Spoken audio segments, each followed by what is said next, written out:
Muito bem, irmãos, boa noite a todos. É um prazer, uma alegria estar aqui com os irmãos depois de um dia intenso que nós tivemos lá pela manhã no Cibima.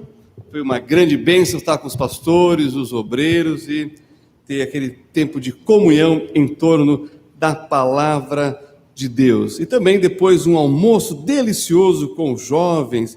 E puxa, que bom, essa parte aqui da frente é privilegiada, né? Dá para ouvir bem a orquestra aqui. Vocês estão de parabéns, hein? Que Deus abençoe, que gostoso. Dá para ouvir lá do fundo, mas aqui na frente eu gostei mais, viu? Amanhã eu vou estar aqui na frente ouvindo vocês, tá bom? Mais de pertinho. E também, é claro, os jovens me incentivaram a ir para a praia e eu entrei na água. Só que aí, irmã, eu pensei que o pulso torcido na água ia resolver, mas aí eu comecei a dar as braçadas. E aí, irmão, está doendo mais agora, eu tive que vir com a tipóia, porque eu uso durante o dia para a noite, né? Não precisar usar, mas hoje não teve jeito, está doendo agora, vem daqui até aqui a dor. E eu estava tão gostoso nadando, falei, puxa, eu estou até sarando com o pulso torcido. Não foi isso não, foi pura ilusão. Uma pena também porque eu não tinha uma prancha de surf lá para mim, aí... Eu lamentei, viu? Mas tudo bem. Quem sabe uma outra oportunidade, né, pastor Jaime? A gente tem um colega com uma prancha de surf.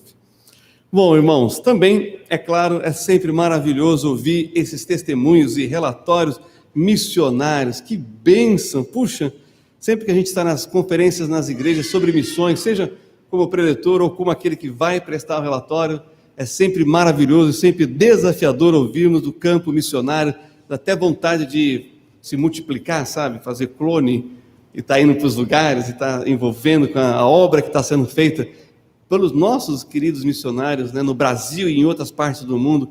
Como é bom quando a igreja para respirar, né, missões e relembrar como é importante o nosso compromisso com a oferta missionária, nosso compromisso de oração com os cartões de oração, e como é importante saber que a igreja do Senhor está sendo despertada e a cada ano renovar o seu compromisso e assim incluir mais e mais daqueles que estão fazendo a obra do Senhor. Porque, não tenha dúvida, os nossos obreiros aqui, os nossos obreiros lá, vão dividir os galardões com quem? Com cada um dos irmãos que participam.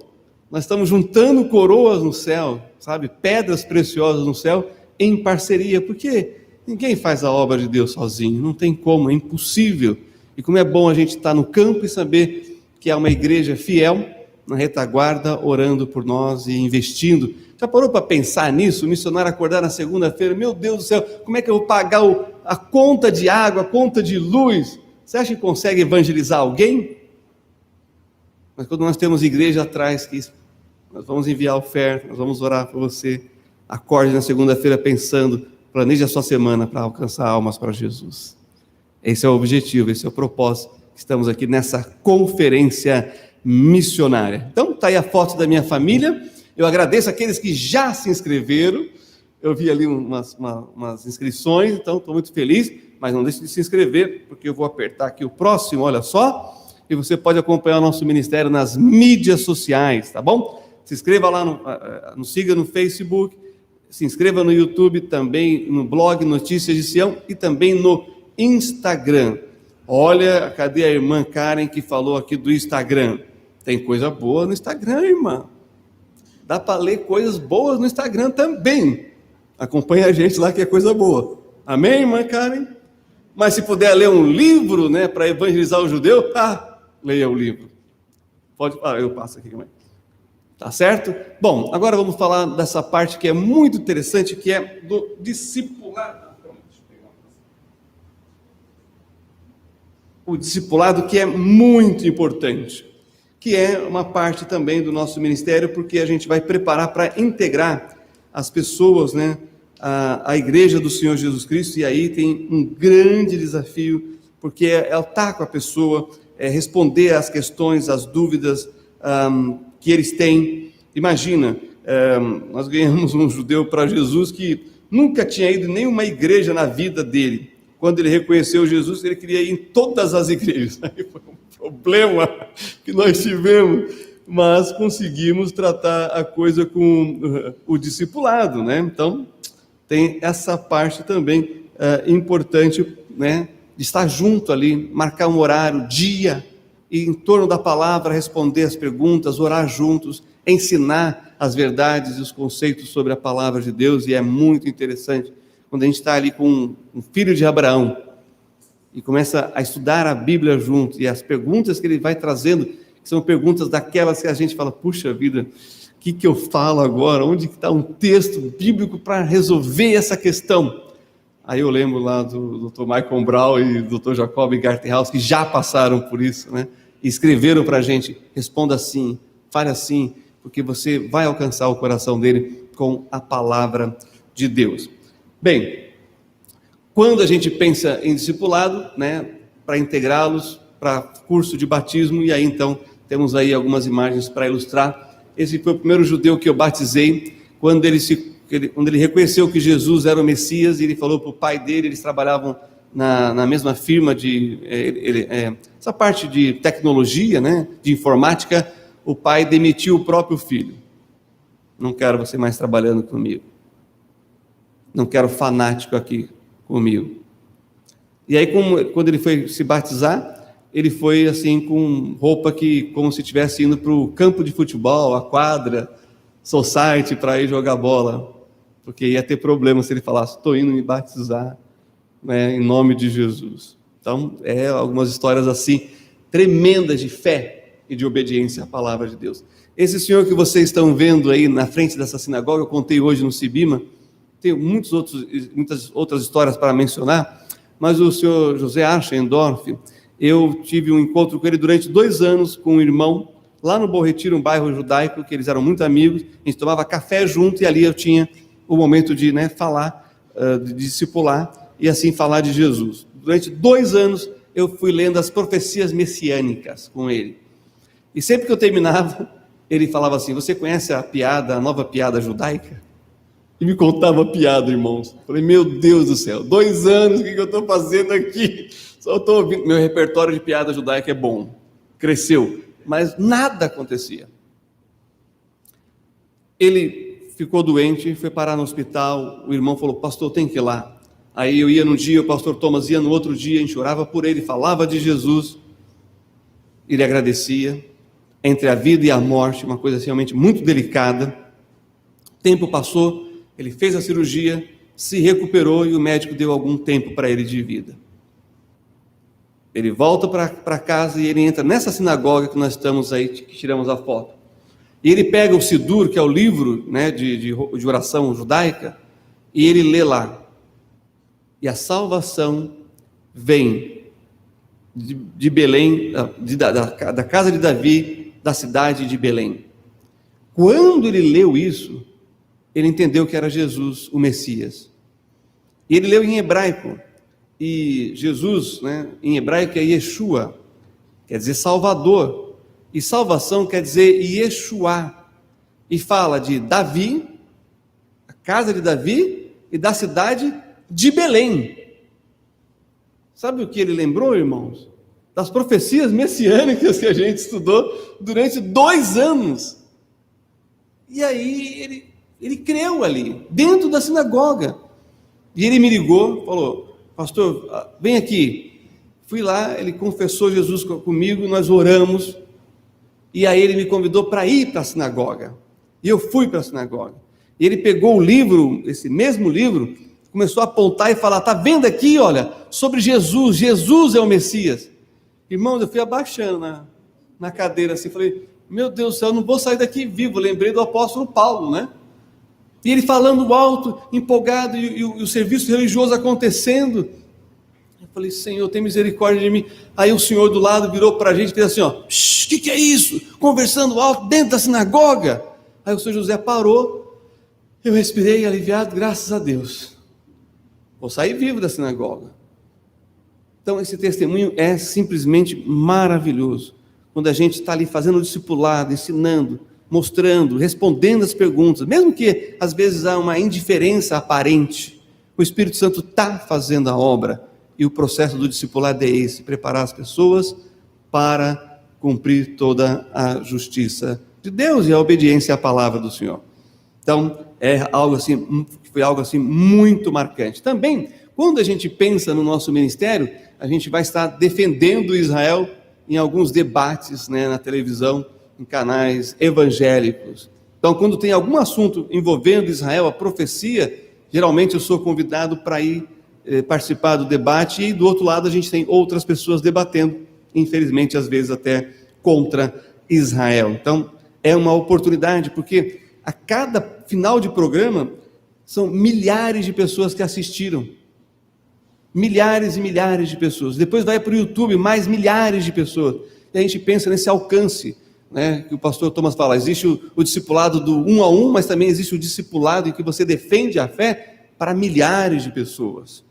Também sou articulista do site evangélico Gospel Prime, que é um portal, né, evangélico muito grande, muito acessado. Já escrevi mais de 50 artigos com mais de 100 mil visualizações. E aí não estou falando de YouTube, não, estou falando de ler o artigo. E é muito interessante, você escreve lá 5 páginas, e parece muita coisa, mas você vai lendo no computador, nossa, como passa rápido isso. Eu achei sensacional isso, né? Então, o editor me mandou um e-mail uma vez dizendo assim, olha, um comentário de uma pessoa que acompanha o site, um judeu lá de Israel, agradecendo ao editor, ao site, pelos artigos do pastor Alexandre Dutra. Olha o alcance disso, irmãos.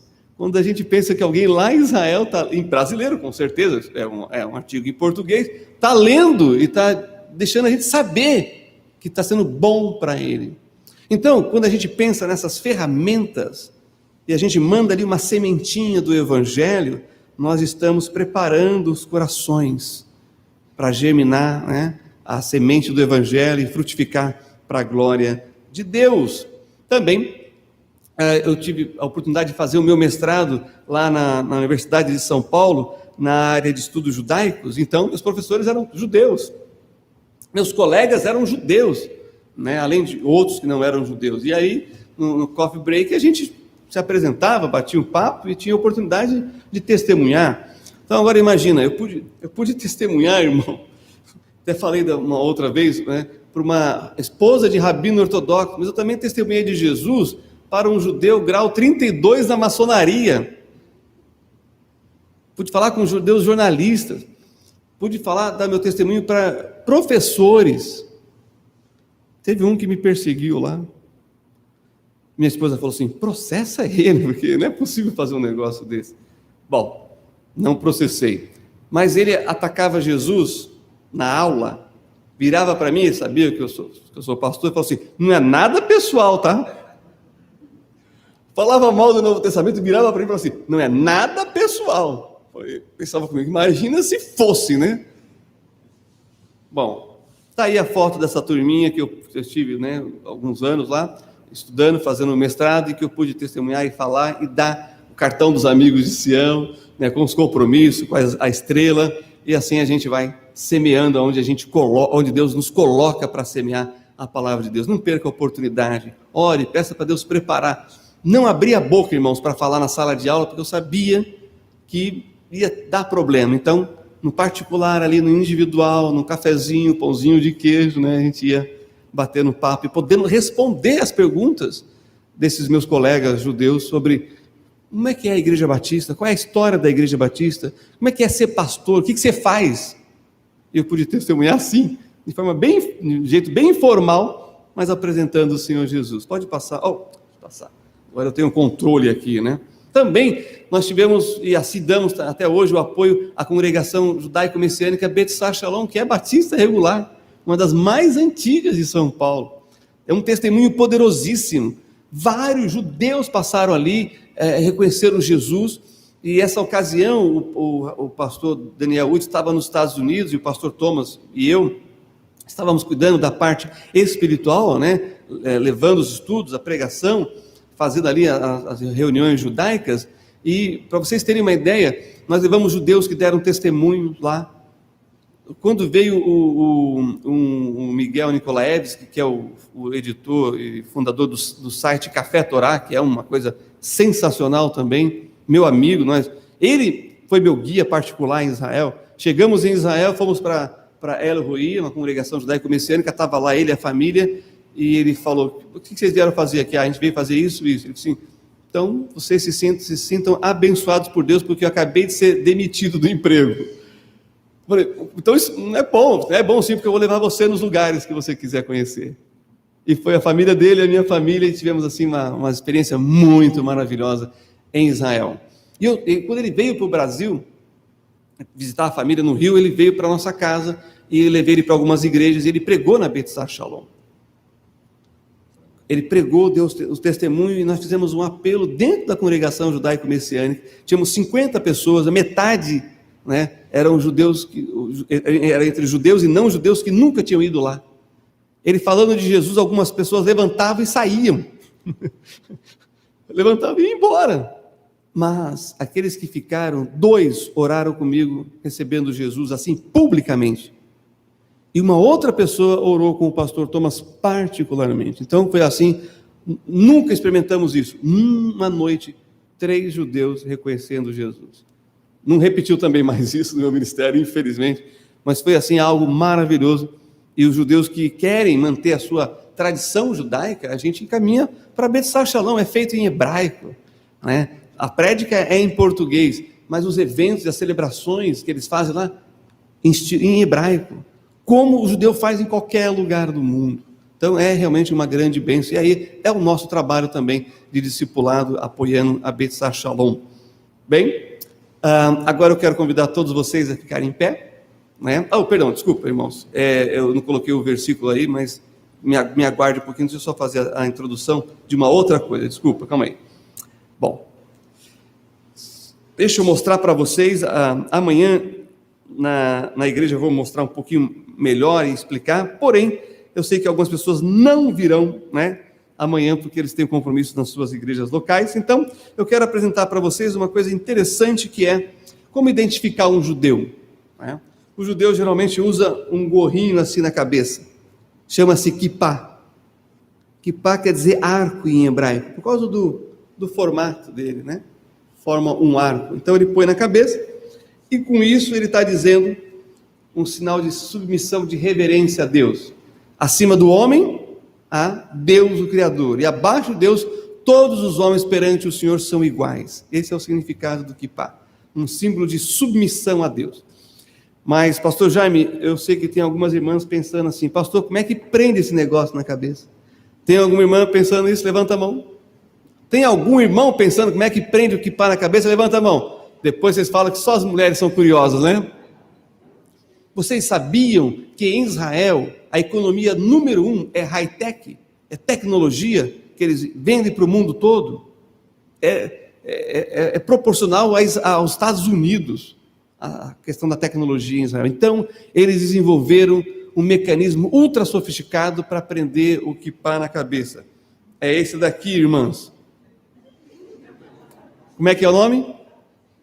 Como é que é o nome? Presília, né? Em São Paulo a gente fala presília. Aqui vocês chamam como? Tic-tac, porque faz tique para abrir. Faz sentido. Então você abre, faz o tique, aí coloca o tac, né, para fechar. Opa, agora pode correr, pode bater o vento, que não vai sair voando. Eu sei que vocês estão pensando: pastor, e se não tiver cabelo? Tem um pouquinho aqui, irmãos, calma. Eu tenho um amigo, e a moda lá em Israel, estão apontando alguns aí, eu não sei de nada. Tem um amigo que ele realmente raspa totalmente. É a moda em Israel. Eles raspam e pronto, acabou, resolveu o assunto. Então, eu nunca tive coragem de perguntar como é que ele faz, né? Foi lá em Israel que eu descobri. Eles pegam uma fita dupla face, colocam. Irmãos, está firme a coisa, está seguro. Tem um prazo de validade, mas por algumas horas está tranquilo. Agora, olha que interessante, vocês acharam graça, né? E esse era o propósito mesmo, né? De uma forma descontraída, porém, isso diz respeito ao quê? À cultura do povo judeu. Se nós não conhecermos a cultura, como nós vamos alcançá-las? Se a gente não entender o pensamento judaico, como é que nós vamos apresentar Jesus, o Messias, para ele? E também, eles têm o manto de oração, aqui, que é o talit. Amanhã eu vou explicar um pouco mais também em detalhes, mas aqui tem a bênção para colocar o talit em hebraico, que aí, né, nós vamos fazer o teste dos alunos de hebraico. Eu vou ler em hebraico e os alunos vão traduzir. Posso ouvir um amém, hein? Um misericórdia, né? Tudo bem. O que o judeu faz? Ele se envolve com o talit. Calma aí que eu pulso aqui agora, tá? É uma dorzinha chata, irmãos. Então, ele se envolve com o talit, porém, ele se volta, ele se vira para Jerusalém. Então, eu quero perguntar, para que lado está Jerusalém aqui, irmãos? Eu vou ajudar. Para o leste? Leste é para lá? O leste. Que lado que nasce o sol aqui? Ah, para cá? É mesmo? Então tá bom. Então o judeu aqui, nesse bairro, aqui em Fortaleza, ele faria isso aqui, ó. E viraria para o leste. Vou tirar... Ah, não dá para tirar esse? Pode pegar esse sem fio?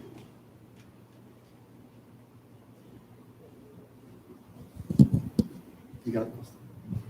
Ele faria assim, se envolveria com o talit assim.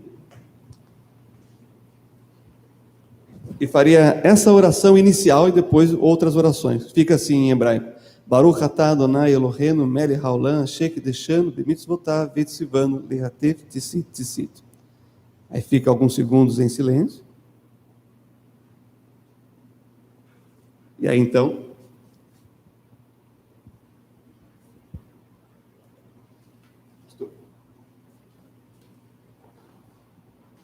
Tira.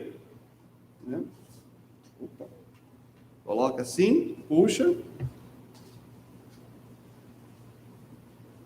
E aí ele está pronto para continuar a sua devoção a Deus.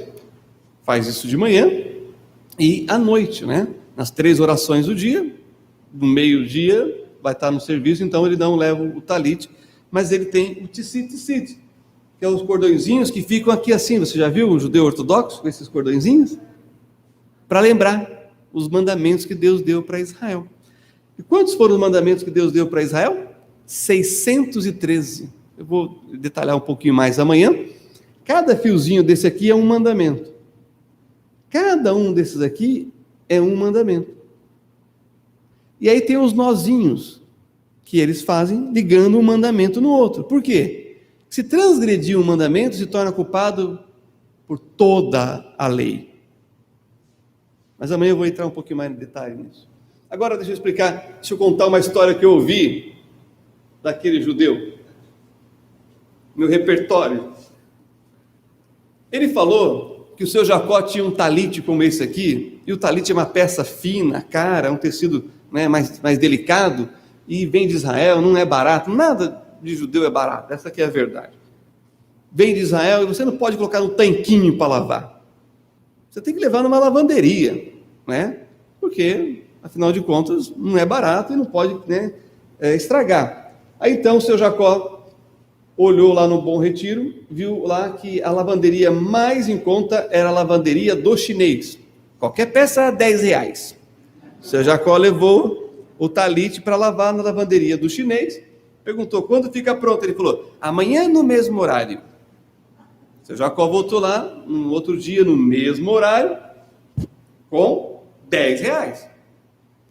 Foi pagar, a moça no caixa, a filha do chinês, a chinesinha, R$100. Ele falou, o quê? R$100. Não, tá errado, chama o seu pai. Ela chamou, meu pai falou R$100. Não, chama seu pai, porque ele falou para mim R$10. Aí vem o chinês, o seu Jacó falou assim, você não falou que era R$10 para lavar? Aí ele pegou o talit e falou, para lavar R$10, mas para desfazer os 90.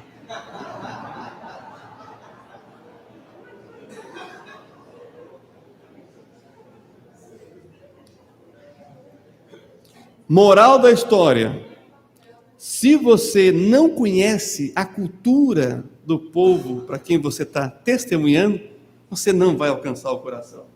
Você não vai ter eficácia no seu testemunho. Daí a importância da gente conhecer o lugar onde estamos, o povo que queremos alcançar, os nossos vizinhos, as pessoas do bairro e assim por diante. Esse é o grande desafio para nós, igreja do Senhor Jesus. Não só para aqueles que estão no ministério com missões étnicas, mas para cada crente. Conheça as pessoas com quem você trabalha, se importe com elas e tenha uma mensagem que seja suficiente para aquele momento que ela está passando, na necessidade, seja o que for, porque você vai demonstrar que você realmente se importa quando você conhece, procura saber, procura se informar, procura conhecer a pessoa por quem Jesus Cristo morreu. Agora sim, irmãos, vamos lá. Vamos aqui para o nosso texto de Zacarias. Vamos falar sobre o profeta Zacarias, cujo nome é Zecariá, que significa o Senhor se lembra. E aqui então eu quero avançar com vocês e quero citar uma coisa bem interessante sobre o nome do profeta, e pode ficar todo mundo assentadinho mesmo. Eu quero mencionar aqui que o nome dele é aquilo que nós chamamos de um nome teofórico, porque tem um sufixo no final, que é o sufixo Iá. O sufixo Iá é uma abreviação, um resumo, na verdade, do nome de Deus. O nome de Deus tem 4 letras, o tetagrama, como nós chamamos, que vocês estão vendo aí em hebraico como é o nome de Deus, mas essa primeira parte, essas 2 primeiras letras, formam o Iá. Daí você tem a palavra aleluia, que em hebraico, aleluia. Esse Iá no final é uma referência ao nome de Deus. E o que quer dizer aleluia? Louvai a Deus. Esse é o significado dessa palavra que aparece, essa partícula final aparece em vários nomes conjugados na Bíblia e aparece também nos Salmos aqui como uma referência para a gente louvar ao Senhor, ou adorar ao Senhor, ou literalmente louvai a Iá, que é uma forma resumida, na verdade, do nome de Deus. Então, tudo que terminar na Bíblia, que você estiver lendo, terminar em Iá, saiba que é uma referência ao nome de Deus. Aquilo que terminar em El, ou a gente fala El, mas não é El, para que é El. O lamed, o L deles a língua tem que ir no céu da boca. Então, El é Deus. Iá é uma referência ao nome de Deus. Então, é algo assim bem interessante que a gente vai tendo contato com a palavra de Deus e a gente vai conhecendo. Agora eu convido você para abrir então agora a sua Bíblia lá no profeta Zacarias. É um profeta assim, não muito assim, mencionado como profeta messiânico, mas depois de Isaías, Daniel, ele é o mais messiânico. E eu tive que reduzir algumas coisas para dar o tempo, porque tem muitas profecias, mas as profecias que eu selecionei aqui são suficientes para a gente atender a proposta dessa mensagem. Então, Zacarias capítulo 3, olha só os versículos 8 e 9 comigo. Diz assim a palavra do Senhor: ouve, pois, Josué, sumo sacerdote, tu e os teus companheiros que se assentam diante de ti, porque são homens portentosos. Eis que eu farei vir o meu servo, o renovo. Se na sua Bíblia está tudo em maiúsculo aí, é uma ênfase. Porém, essa ênfase ela só veio a ser reconhecida nas sociedades bíblicas por causa da afirmação dos estudiosos judeus da antiguidade, os sábios judeus e os rabinos. Estudando o renovo, aquele brotinho que nasce depois que a árvore foi cortada da raiz e apodrece, e aí surge esse broto, eles olharam para isso nas outras passagens e disseram: é o Messias. Eu não sei vocês, mas eu já vi broto em cima de poste de madeira e já vi em lugares de concreto. Como que é possível isso? Não é? Acho que algum passarinho levou uma terrinha para lá, deixou uma sementinha e ficou lá o brotinho. Então é exatamente isso mesmo. É algo que não teria condições ou possibilidade de ressurgir. Esse é o renovo. Olha o versículo 9. Porque eis que a pedra, olha só como ele vai para uma outra profecia. Porque eis que a pedra que pus diante de Josué, sobre esta pedra única estão 7 olhos, uma referência ao Espírito Santo. Eis que eu esculpirei a sua escultura, diz o Senhor dos Exércitos, e tirarei a iniquidade desta terra num só dia. E a escultura aqui é justamente a materialização do problema, da situação, em que representa simbolicamente a solução. Sabe as úlceras? Sabe, o Senhor fala, faça tal coisa e manda que vai resolver o problema? É essa a ideia aqui, é o mesmo tipo. É uma figura profética aqui de um símbolo de algo.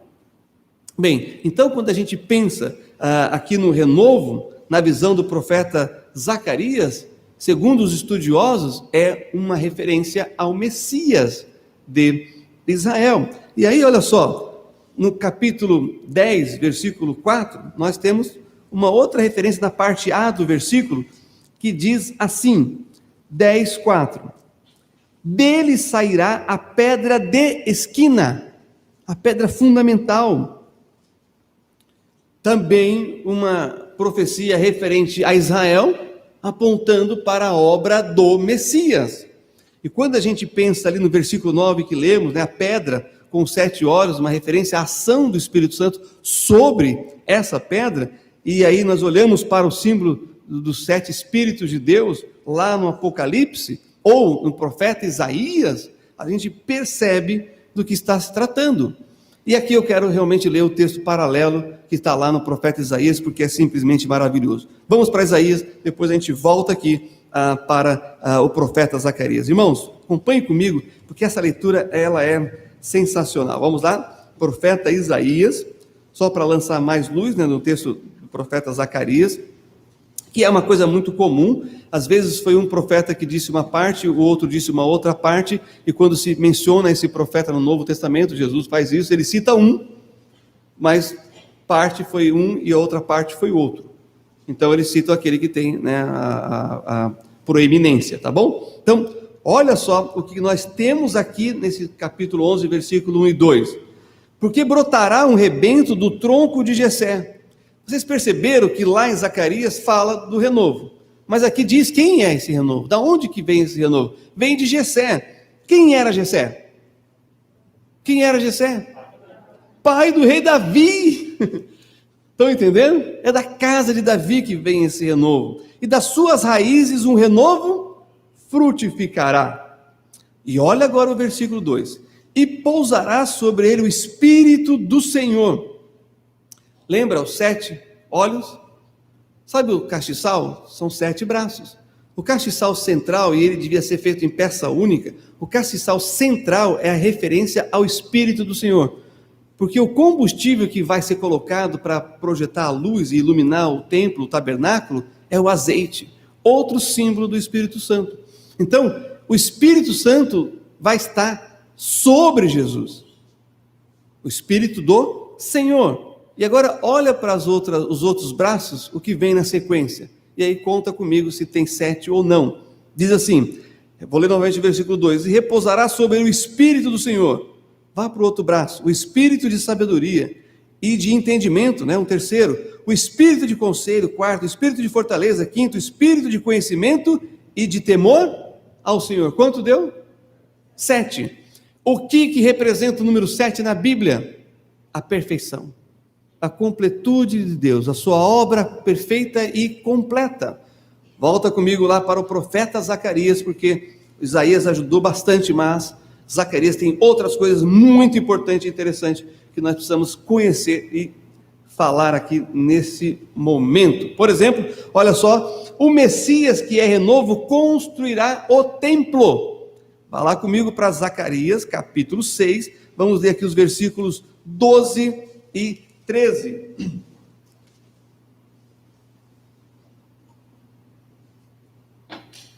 Zacarias 6, versículos 12 e 13, e nós lemos assim: E fala-lhe, dizendo, assim fala o Senhor dos Exércitos, dizendo, eis aqui o homem cujo nome é... Perceberam? Fala de um renovo, uma plantinha, um brotinho. Sabemos que é da casa de Davi, e aqui diz que o nome dele é renovo. Ele brotará do seu lugar, e olha o que ele vai fazer, e edificará o templo do Senhor. O templo estava sendo construído nessa época. O profeta olha, ele é um dos incentivadores, ele, Ageu, Malaquias, estão incentivando tudo aquilo que está acontecendo pós-cativeiro. Mas ele diz, é o renovo que vai reedificar o templo. E aí, olha só, o versículo 13.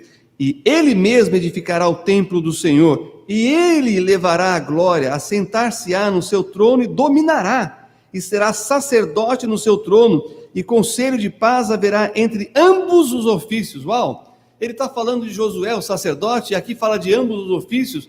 Quem é essa pessoa que vai unir ambos os ofícios? Que ambos os ofícios são esses? De sacerdote e de domínio, de governo, de rei.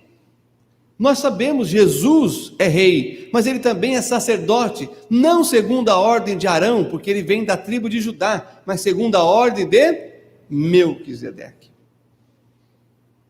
É disso que está falando aqui o profeta, né? E como vimos, esse é um dos nomes do Messias, o renovo, e como tal, o Messias reedificará, melhor dizendo, o templo. E quando a gente olha para Jesus, a fala de Jesus, ele diz, destrua esse templo e em 3 dias, ele estava falando do seu corpo, mas apontando para aquilo que vai acontecer na sua segunda vinda, porque na primeira vinda, o seu corpo seria destruído, morto, e ao 3º dia, ressuscitaria.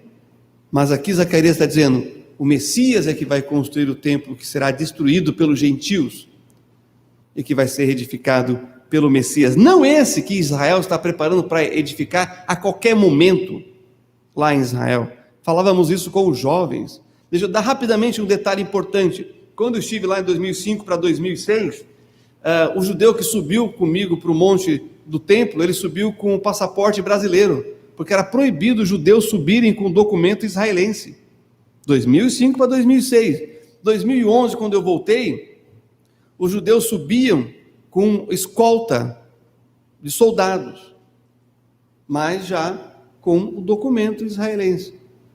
Agora, em 2019, que eu voltei lá, os judeus sobem sem escolta de soldado. E o governo de Israel não tem se manifestado a favor ou contra esse movimento nacional e religioso da reconstrução do templo. Não se manifesta, nem a favor nem contra. Se alguma imprensa, uma mídia grande vem e questiona, eles dão risada e falam que não tem nada a ver com eles. Só que essa semana, Israel, o governo de Israel, lançou uma nota de que autorizava a oração de judeus no monte do templo. É proibido pelos muçulmanos fazer isso. Se você subiu no monte do templo, tem um muçulmano falando para você assim, no Bible, put here. Não pode subir com Bíblia, você tem que pôr a Bíblia na caixinha, tem uma caixa de Bíblia. Não tem uma vez que eu subi lá, eu subi várias vezes lá, que não tinha Bíblia dentro da caixa. Porque os crentes estão ali, eles estão lendo na Bíblia e vendo os lugares, mas ali eles não podiam subir, não pode cantar, não pode orar, não pode nem palestrar. Vem a polícia palestina junto com o policial israelense e fala, por favor, não faça isso, por gentileza, você não pode ler a Bíblia. Agora o governo de Israel soltou uma nota autorizando os judeus a fazerem o que lá no monte do templo? Orar.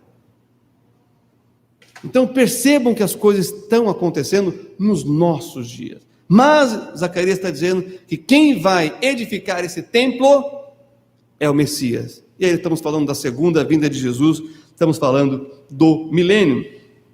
Por quê? Aqui no capítulo 6, versículo 13, fala sobre isso. Ele vai juntar os ofícios e por isso ele vai construir o templo. Olha só o que nós temos aqui para mencionar. O renovo edificará o templo e trará a sua glória de volta e unificará os ministérios e assentar-se-á no seu trono e dominará e será sacerdote. É isso que vai acontecer. Quem é que vai construir um templo que vai permanecer durante o milênio? Que o profeta Zacarias diz que as nações vão subir para sacrificar no templo. Na festa dos tabernáculos. É a maior festa com participação de gentios em Israel, hoje em dia. Eu já participei de todas as festas em Israel, já peguei todos os climas em Israel, nas minhas idas para Israel, e realmente é impressionante. A parada de Jerusalém, as comitivas de vários países, de várias nações, celebrando a festa dos tabernáculos, os gentios, celebrando a festa dos tabernáculos com os judeus lá. É realmente algo assim impressionante. Como a relação gentios e judeus é harmoniosa nessa celebração da festa dos tabernáculos. A embaixada cristã em Jerusalém promove um evento para 1.500, 2.000, 3.000 pessoas que estão ali só para celebrar a festa dos tabernáculos. Eu pude participar, é algo assim muito emocionante. Mas nós estamos falando do renovo, né? E quem é esse renovo? Quem é essa pedra que vai edificar? O Senhor Jesus. Ele é o renovo, tanto quanto ele é a pedra. O que diz lá em Efésios, capítulo 2, versículo 20? Eu convido você, acho que já pus o texto aí, né? Mas aqueles que não estão enxergando muito bem aí, pode ir lá comigo, que eu quero ler esse texto aqui com vocês. Efésios capítulo 2, versículo 20, olha só o que está escrito: edificado sobre o fundamento dos apóstolos e dos profetas, de que Jesus Cristo é a principal pedra da esquina. Agora, vocês perceberam o que o apóstolo Paulo faz aqui? Ele fala profetas e apóstolos. Ele acrescenta então aquela primeira informação dada pelo profeta Zacarias, que Jesus é a pedra, e ele diz, olha, sobre o fundamento dos apóstolos e dos profetas. Sabe o que é isso daqui que o apóstolo Paulo está fazendo? Ele está tratando justamente da dispensação de Israel e da dispensação da igreja, e está explicando para a gente o que é a igreja, a união de judeus e gentios que creem. Mas é nesse contexto que ele fala que Jesus Cristo, quando morreu na cruz, rasgou o véu, né, que separava o lugar santo do lugar santíssimo, do santo dos santos, abrindo acesso, dando acesso a qualquer um que crê, entre judeus e gentios, quebrando a parede da separação. E quem vai fazer isso? O renovo, que vai ressuscitar, que vai voltar, e que em si vai estabelecer a edificação do templo em Jerusalém. Então, esse é um cumprimento profético em Jesus. Tem uma outra profecia, irmãos, e aqui é sensacional também o que nós vamos ver. Olha só, volta comigo lá para Zacarias, profeta Zacarias, capítulo 9, versículo 9. Meu professor, um dos meus professores de profecia messiânica, ele convidou uma jovem judia para ir à igreja. Ele não era pastor ainda, ele era professor de inglês, né? Convidou uma colega para ir para a igreja, e ela foi com ele. E aí, não sei por que cargas d'água, a não ser que o Espírito Santo estava conduzindo, se faz a leitura em Zacarias capítulo 9. Só que a moça judia não tem Bíblia, não quis tocar na Bíblia. Sabe quando a gente faz, né? Empresta do lado assim, para ler junto. Ela, estou aqui, acho que por algum favor, né? E aí, chega no versículo 9. O que diz o versículo 9? Zacarias 9, 9.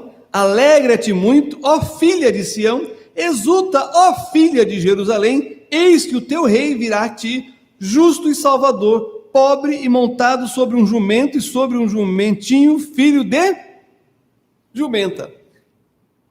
Ela, meio atordoada, né, por estar entrando pela primeira vez numa igreja, e ouve um texto assim, ela quer soltar alguma coisa, ela vira para ele e fala assim, tá vendo? Vocês só leem o Novo Testamento. Ele falou, mas isso aqui é um profeta judeu chamado Zacarias. Ela, hã? Ela olhou, sabe o que ela fez? Ela bateu na Bíblia. Porque ela tinha acabado de reconhecer o quê? Que Jesus é o Messias. Eu já tive essa experiência. Eu li as profecias, eu perguntava de quem está falando, e o judeu falava, de Jesus. Eu falava, mas está aqui no profeta. Ficou meio desconfiado. Lia outra passagem, de quem está falando? De Jesus de novo, mas é um salmo. Você está entendendo que a Bíblia fala do Messias, e o que diz sobre o Messias Jesus cumpriu? Ele disse, desse jeito estou. Aí eu fiz a pergunta: você quer orar comigo recebendo ele? Ele falou assim: não. Mas você entendeu? Entendi. Então você não quer? Não. Eu falei: tá bom, desculpa. Vamos mudar de assunto aqui. Mas não venha me dizer que Jesus não é o Messias, porque os profetas apontam para Jesus como o único possível Messias. Não é isso que está lá em Mateus capítulo 21? Ele manda os seus servos preparar a sua entrada em Jerusalém, e o povo faz tudo isso, e celebra, e põe as coisas ali para ele passar por cima, e as crianças vão falando: Hosana, bendito que vem em nome do Senhor. E aí a liderança judaica fala: pede para eles pararem de falar isso. O que Jesus disse? Se eles se calarem, as pedras clamarão. E os arqueólogos que estão escavando as pedras estão clamando, estão testemunhando e falando de quem é o Messias, e o Messias é Jesus. Então, meus queridos irmãos, quando a gente olha para a profecia de Zacarias, eu não tenho dúvida de que Jesus é o Messias, de que eu estou crendo na pessoa certa, de que eu estou do lado certo da revelação das Sagradas Escrituras. Isso é que sustenta a minha fé, a evidência da palavra de Deus, que pode ser colocada à prova, e ela passa em todos os testes de fidelidade, de autenticidade, porque só Deus pode falar acerca do futuro. Próximo item está lá em Zacarias capítulo 11. Olha isso daqui. Zacarias capítulo 11, vamos ler os versículos 12 e 13. Porque eu lhes disse: se parece bem aos vossos olhos, dai-me o meu salário, e se não, deixa-o. E pesaram o meu salário 30 moedas de prata. O Senhor, pois, disse-me: arroja isso ao oleiro, esse belo preço em que fui avaliado por eles. Quem foi avaliado, irmãos? O Senhor. E como é que está escrito o Senhor aí? Caixa alta? É o próprio Deus que está falando aqui, que ele foi avaliado por 30 moedas de prata. E olha só, o texto diz: e tomei as 30 moedas de prata e as arrojei ao oleiro na casa do Senhor. É disso que está se tratando a profecia aqui. O Messias seria avaliado por 30 moedas de prata, que é justamente o preço, o valor do escravo. Por quantas moedas de prata José foi vendido pelos irmãos aos midianitas? Ou ismaelitas, né? Uma hora. Por quanto? 30 moedas de prata. Deixa eu dizer uma coisa que os judeus inventaram ao longo dos séculos. Duas expressões. Uma expressão, a primeira expressão é a seguinte: Machia ben Yosef, Messias, filho de José. E a outra expressão é Machia ben David, Messias, filho de Davi. Aí você pergunta: por que isso? O que quer dizer essas duas expressões? Porque o Machia ben Yosef é o Messias sofredor. É aquele que vai sofrer, como José sofreu. Traído pelos irmãos, vendido como escravo. E o Machia ben Davi? É o Messias glorioso. É o que vai reinar, é o que vai estabelecer o reino, é o que vai construir o templo, é o que vai nos libertar da opressão das nações gentílicas. Estão percebendo que eles estão criando coisas para juntar os dois Messias? Só que nós sabemos que Jesus é tanto o sofredor, quanto será o glorioso. É que ele ainda não voltou, mas quando ele voltar, ele vai cumprir isso. Porém, o que nós estamos falando aqui é daquilo que os judeus chamam de Machia ben Yosef. Bom, em quem se cumpriu essa profecia? Nós sabemos. Judas Iscariote. Iscariotes vendeu o Senhor, traiu o Senhor por 30 moedas de prata. E o que ele fez depois? Entregou e foi comprado o campo do oleiro. Cumprindo o quê? A profecia de Zacarias. Perceba então a profundidade e a precisão da palavra de Deus. E vamos aqui para a última profecia messiânica. Está aqui em Zacarias capítulo 13. Eu quero que você acompanhe comigo os versículos 6 e 7.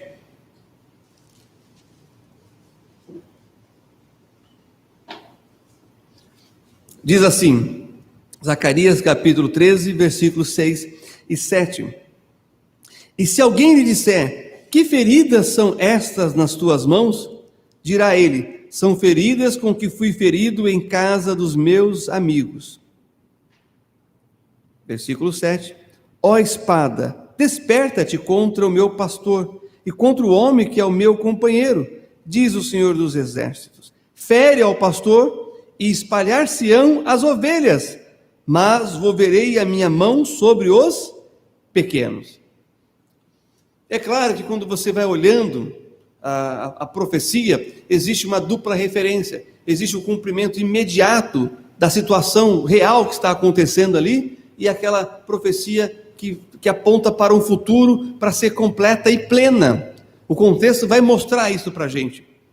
Mas os detalhes que são interessantes, porque essas coisas não aconteceram na totalidade no contexto imediato. Então ela está pendente para acontecer num momento futuro, que aí sim vai ser o cumprimento da profecia. Olha, quando é que nós sabemos que uma profecia é profecia messiânica? Quando ela tem o cumprimento. Antes, nós sabemos que tem uma referência ali, mas não sabemos exatamente como isso vai acontecer e quando. Temos que esperar o quando e o como. E depois disso, não há mais dúvida para a gente. É assim que a gente interpreta as profecias messiânicas. E é isso que tem que estar na nossa mente e no nosso coração. Porque é tão preciso que alguns liberais vão dizer: tem mais escritor nesse livro. Daniel, por exemplo. Vão dizer que tem 4 escritores. Porque é tão detalhado, é tão preciso, até a data, que não pode ser. Ora, não pode ser se for da imaginação humana, ou se for um historiador marcando aquilo que já aconteceu, mas se é Deus revelando, que dúvida nós temos? Ele pode ou não pode? É claro que ele pode. Eu não sei se vocês sabem, junto com Daniel, os outros 2 livros mais atacados, Gênesis, o início de tudo, e o outro, o Apocalipse, o fim, a conclusão de tudo. E nós temos aqui, irmãos, a profecia cumprida em Jesus, o nosso Senhor e Salvador. E eu convido você para ir comigo para Mateus, capítulo 26. Eu quero ler aqui o versículo 31, que diz assim. Vamos lá, Mateus 26, versículo 31.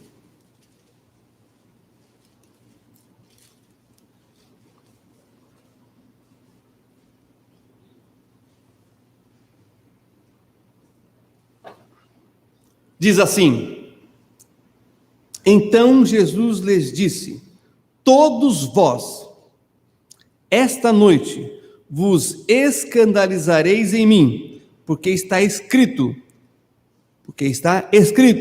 ferirei o pastor, e as ovelhas do rebanho se dispersarão. O que o apóstolo Pedro foi fazer, irmãos? Foi pescar. Lembram disso? Uma referência aqui direta a Zacarias. E aí eu convido você para avançar um pouquinho mais. Vamos lá para João. Olha isso daqui. João capítulo 10, versículo 17. E com isso eu vou finalizar. Evangelho de João, capítulo 10, que é Jesus falando do bom pastor que dá a sua vida pelas ovelhas. O versículo 17 diz: por isto o Pai me ama, porque dou a minha vida para tornar a tomá-la. E ele faz isso por quem? Pelas ovelhas, por mim e por você. Então eu gostaria de finalizar essa mensagem nesse momento orando com você, orando por você. Eu não sei, as pessoas que estão nos assistindo em casa, as pessoas que foram convidadas para estar aqui, que talvez nunca ouviram algo desse tipo, mas saiba que tudo isso foi por amor a mim, a você, a todos nós. Eu quero fazer o apelo ao seu coração e depois, na minha oração, eu vou fazer o apelo e depois o pastor Valnei vai orar pela decisão que cada um precisa fazer. Feche seus olhos, abaixe sua cabeça. Pai, na tua presença estamos, Senhor, para te louvar por tão grande amor e pela, ó Deus, o cumprimento dessas profecias gloriosas que demonstram, ó Deus, o teu plano de redenção para a humanidade, para todo aquele que crê. Por isso, Senhor, quero rogar ao Deus querido, que o Teu Espírito Santo haja na vida, na mente e no coração de cada pessoa aqui essa noite, seja presencial, seja no seu lar, seja onde estiver, seja quando ouvir essa mensagem que estará no canal da igreja. Ó Deus, toca os corações, para que ao olhar para a cruz, possa ver ali o cumprimento das profecias que Jesus cumpriu por mim e por cada um aqui. E que haja salvação no nosso meio para a Tua glória e para o Teu louvor. Ó Pai, completa a obra bendita do Senhor na vida e nos corações de cada um aqui. É o que eu te peço em nome do Senhor Jesus. Ainda com os olhos fechados, cabeças baixas, eu ouvi uma frase que nunca mais eu vou esquecer. Foi a frase dita pelo escritor e pastor Marques Lucado. Ele disse que Jesus foi ao inferno por você, para não subir ao céu sem você. Então eu quero perguntar para aqueles que estão aqui conosco e aqueles que estão em casa: alguém gostaria de nessa noite entregar a vida a Jesus e recebê-lo como seu Senhor e Salvador? Se você quer fazer isso com um gesto da fé, levante sua mão, porque o pastor Valnei vai estar orando por você. Alguém assim no nosso meio? Pastor, eu quero entregar a minha vida a Jesus, eu quero crer nele de todo o meu coração. Não tenha vergonha de Jesus, ele não teve vergonha de você. Alguém assim? E se há alguém assim em casa, faz a igreja saber, alguma pessoa que te passou o link, que te enviou essa conferência. Entre em contato. Alguém assim no nosso meio? Alguém? Pastor, Deus falou no meu coração, eu ainda não sou salvo, eu não entreguei a minha vida ao Senhor, eu quero fazer isso nessa noite. Alguém assim no nosso meio? Alguém? Levante sua mão. Os irmãos estão com os olhos fechados, orando, só eu estou aqui, olhando. Alguém assim? Eu e Deus. E Deus sabe o que se passa no seu coração. Deus sabe o que é necessário na sua vida para você gozar da alegria de ser perdoado, de ser redimido, salvo e transformado pelo poder de Deus. Alguém assim no nosso meio que ainda não fez isso? Alguém? Pai, o Senhor sabe. Completa a Tua obra bendita na vida de cada um. Ainda com os olhos fechados, o pastor Valnei vai estar orando pela igreja.